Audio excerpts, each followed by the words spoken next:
mais bu ñu xoolee ku mel ni député soxna Aïda Mbodj nekk ancienne ministre boo xam te ni taxaw na jigéen ñi ci fànn bu ne Sénégal nekk avocatu Sonko ci dossier bi nii. loolu est-ce que tam du signal fort boo xam ne day wane ne que dossier bi bëri na ju ci jiixi jaaxal lu waral lu mën a défendre Sonko au détriment de Awa Sarr. Adji Sarr pardon. xam nga kooku moom c'est sa responsabilité individuelle mais jàpp naa ne moom ak li mu xeex ci Sénégal yépp ci wàllu droit des femmes xale bii di Adji Sarr nga xam ne 21 ans la am maanaam tey mën na nekk sax doomam képp kuy jigéen waxuñu moom lañ tooñ wala tooñuñu ko waroon nga am soutien moral boo apporter Adji Sarr ndax jigéen la njirim la man mii di wax ak yow xam naa li ci njirim ndax je suis orpheline de père et de mère te mën na am sax su may développer ci wàllu njirim émission bi du àgg ndax dafa nekk loo xam ne ni c'est tellement sensible man ma mettre à la place de Adji Sarr ndax nee nañu li ngay yëg sa yaram yow mi feebar yaa ko xam te Adji Sarr mën naa yëg li muy yëg parce que orpheline la ndax ñàkk yaay dafa metti condition yi mu dunde ba tey am at yi mu at ba ñëw ñu am at yi mu am ba ñëw Dakar moom moo ko xam mais li wóor ba wóor mooy xale la boo xam ne ni war nañ ko jàppale war nañ ko yiir ne serait-ce que njirim bu mu doon def na deful violé nañ ko violé wuñ ko mais li wóor ba wóor mooy Adji Sarr aujourd'hui war nañ ko soutenir te képp kuy jigéen moo xam société civile parce que dégguñu leen ñu wax ci ñi nga xam ne dañ daan taxawal jigéen ñi di wax ci seen kàddu dégguñu leen waane nag li ñu ñàkk a dégg yenn ñi ci am tur ñëpp ñu ngi ciy dégg ñoo xam ne it am nañ ci tur seen base seeni gox muy bàjjanu gox yi wax nañ ci ku ci mel ni sunu sœur Maya Diouf wax na ci te kenn gënu ko nekk féministe di défendre les droits des femmes ñun ñu am ay acquis ci wax jigéen moo xam ni ma la ko waxee sànq loi sur la criminalisation du viol affaire yooyu c'est vrai comme la loi sur la nationalité comme parité et autres Sonko sax voté woon na ko loolu moom la engagé mais li wóor ba wóor mooy jigéen moom dañ ko war est-ce que tamit dañ ko war a suturaal dañ ko war a sargal dañ ko war a jàppale dañ ko war a yiir jigéen dañ ko war a tatagal bu baax a baax jox ko gëddam waaw jigéen li nga wax ci jigéen yëpp dëgg la mais est-ce que tamit tey bi ci ay association yu défendre jigéen yu bari tey est-ce que loolu tamit mënul nekk benn message bu ñu koy décrypter. dañoo ragal buy wane ne que mbir mi dafa bëri ay lënc-lënc yoo xam ne foofu ñu am ci seen noppi waay soit association yooyu dañu ànd ak li Sonko gëm Sonko boddi xale bi te loolu du yoon parce que mënoo nekk défendre les droits des femmes boddi xale bi nga xam ne xale bu jigéen la xale bu tuuti xamul dara nga dem faral ak koo xam ne punkalum jëmm la magum jëmm nga faral ko. man dama ne. mais est-ce que soit lënc-lënc yi leen gis. gëm na non lënc amu ci ba mu leer parce que. encore une fois ñun suñu njort complot ñun suñu njort piège. Mouhamed encore une fois jàpp naa ne tënk lëj-lëj amu ci complot amu ci c'est ça la vérité te loolu c'est mon intime conviction que ne amu ci parce que président Macky Sall amul jot ki man mii gën a ne ci gone yi koy jàppale aw ma jot googu parce que la vie privée des autres sama yoon nekku ci mais li wóor ba wóor mooy la société civile yi nga xam ne ñooy daan taxaw di xeexal les droits des femmes waruñoo neutre dans cette affaire parce que ñun en tant que collectif des femmes parlement dañuy ànd ak ñoom di xeexu jigéen yépp yi jigéen di xeex tey bu ñu voté yenn loi yi comme criminalisation ni ma ko waxee ak yeneen yi dañ ci ànd ñun ñëpp xeex ko bu fekkee dafa am xale bu jigéen bu accusé góor ne dafa àgg ci kawam àgg na ci àggu ci wóoruñu yëf yi nekk ci yoon ne serait-ce que ñu def benn message de solidarité à l'endroit de Adji Sarr comme l'a fait madame le ministre de la femme à travers la direction des droits des femmes muy lu bari loolu dañ koy rafetlu te occasion nga ma may pour me féliciter madame le ministre de la femme féliciter la directrice madame Deme ak tout le ministère de la femme parce que jigéen saa bu soxlaa ñu jàppale ko ñu dooleel ko dañu war a gëstu gis ci wetam ministre de la femme te loolu moo am man en tant que jigéen mais benn ministère de la République du Sénégal entre benn mbir boo xam te ne ñaari citoyens sénégalais le concerné est-ce que benn ministère bu mun di doon de la République du Sénégal am na droit jël yenn position yi mais ministre de la femme elle est là pour la République Adji Sarr est une Sénégalaise comme Ousmane Sonko les bien sûr mais ñun jigéen moo ñu ñor défendre les droits des femmes et des jeunes filles moo ko tax a jóg loolu moo tax ci biir gouvernement ñu jël pàcc boobu dénk ko mais la justice d'abord la justice pour que la justice soit faite pour que la vérité éclate moo tax ñun ñëpp ñu def de am posture bi ñu am duñu ay juge madame le ministre n'est pas un juge mais madame le ministre a le droit d'apporter un soutien moral wax ne Adji Sarr dañ ko war a jàppale. ndaw la elle est vulnérable indépendante devant la justice. mais est-ce que da nga gis ci biir communiqué bi dugul ci fond bi c'est effectivement vrai mais le fait que am ñaari sénégalais yu jote rek. nga ne kii nii. parce que jigéen la bépp violence et cetera. effectivement mais gis nga Adji Sarr niñ ko def ci gis nga Adji Sarr niñ ko def ci internet bi. Adji Sarr image am ñu ngi koy utiliser partout Adji Sarr mu ngi dégg du n'importe quoi bëgguma sori comme ni ma la ko waxee Adji Sarr dama mel ni sama rakk la parce que man orpheline laa xam naa li ci ñàkk yaay donc waruñu jël Adji Sarr marginaliser ko waruñu jël Adji Sarr di ko torturer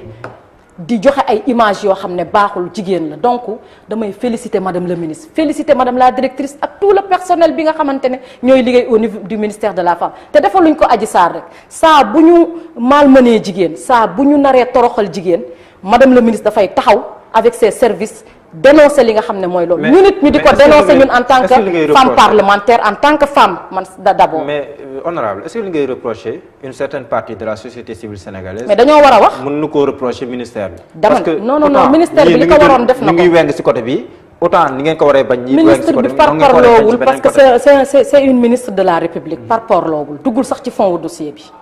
mais ñi nga xam ne ñooy société civile ñu daan leen dégg ci ay.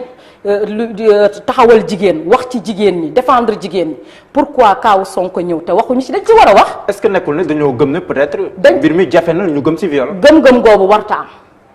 parce que ñoom ñoo parparloo bu parparloo boo amee kon neutralité amu fa. yaa ngi wax intime conviction mais ku nekk yenn saa yi c'est intime conviction. moo mais man jàpp naa ne ñoom neutre ñu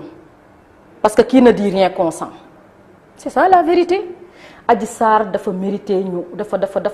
war a am soutien moral de la part de ces femmes de la société civile qui ont toujours défendu les droits des femmes ñun dugguñu ci ay fond wu dossier dañu ne Adji Sarr jigéen la ndaw la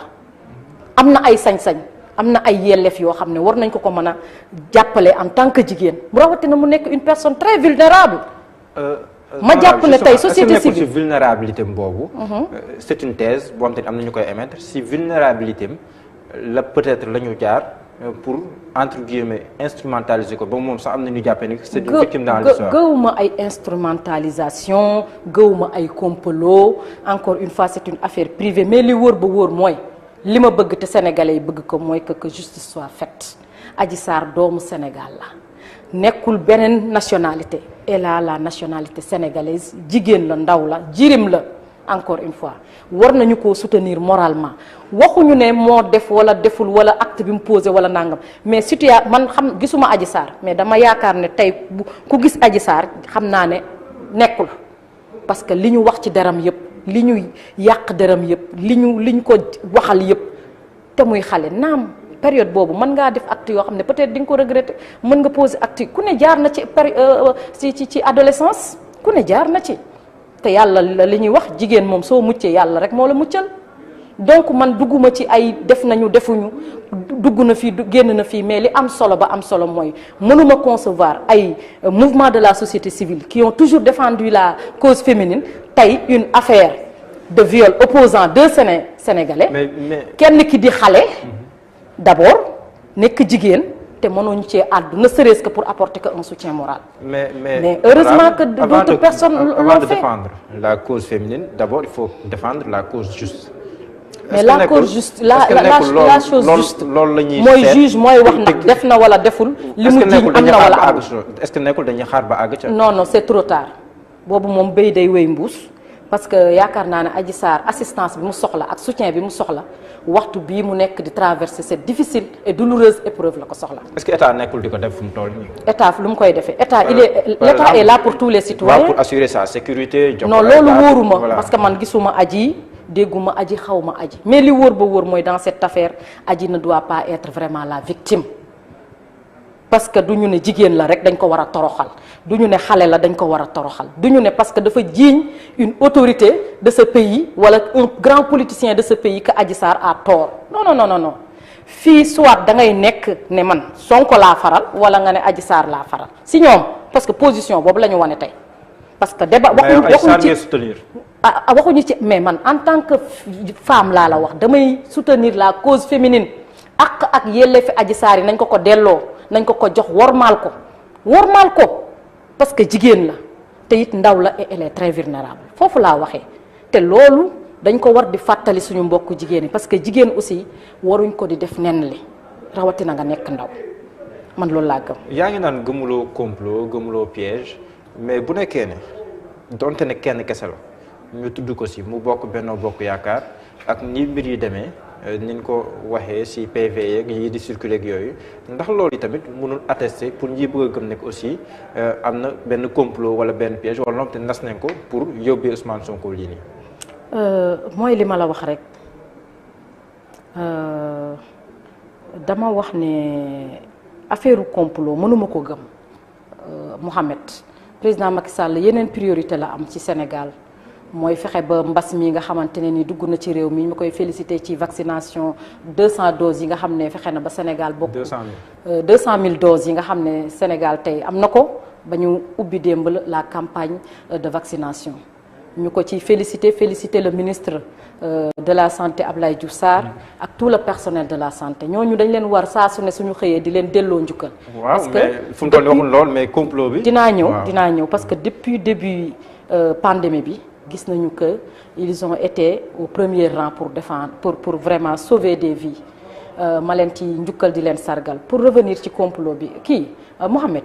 complot daal jàpp naa ne amul ci mbir mi benn ñaareel bi mooy. Ousmane Sonko en question mi nga xamante ne moom la ñu porté plainte moom moo waxee complot moom moo jëlee mbir mi ci affaire privée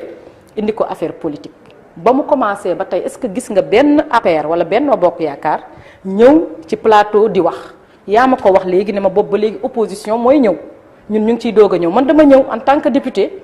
pour expliquer la procédure bi nga xamante ne ñu ngi koy respecter depuis le début de cette affaire. mais li wóor ba wóor mooy complot xanaa bu ku tooñ am nga Ousmane Sonko ku ko tooñ boppam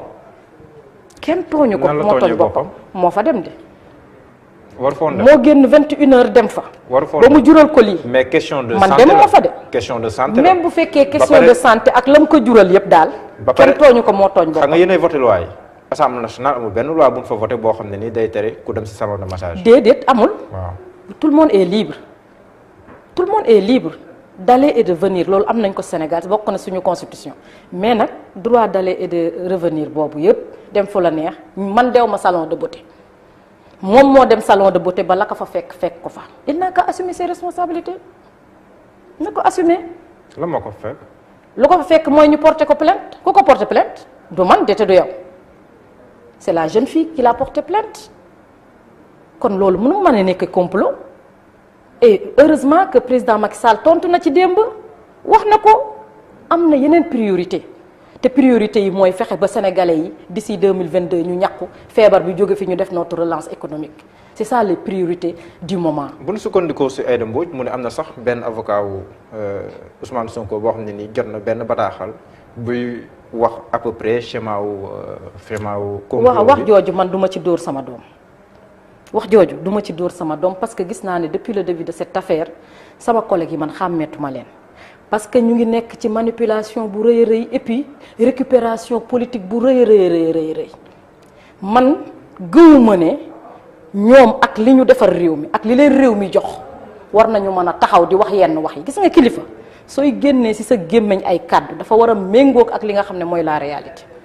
man loolu laa gëm et tout ce qui se dit depuis le début de cette affaire mu jóge Assemblée nationale liñ ciy wax yëpp dara du ci dëgg liy dëgg mooy les travaux de l'Assemblée nationale se passent très bien et que cette procédure depuis ñu commencé ko amul vice de forme tout a été respecté.